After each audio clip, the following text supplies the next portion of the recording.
plani za Pariz. Slovenska atletika, ki je doživela velik razmah v zadnjem obdobju. In lahko smo samo veseli, da imamo tudi oči. To je pa marsikaj ekip,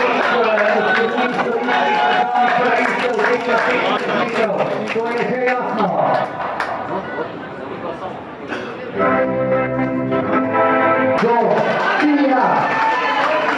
Ja, Ana Pravgaj, vse v vašem zvone, se pravi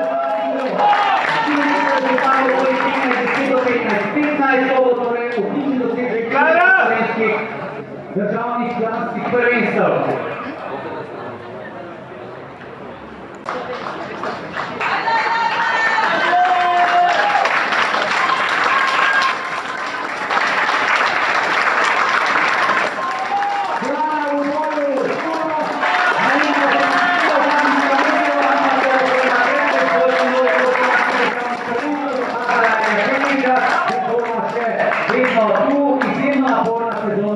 Verjamem pa, da jo bomo gledali tudi na olimpijskih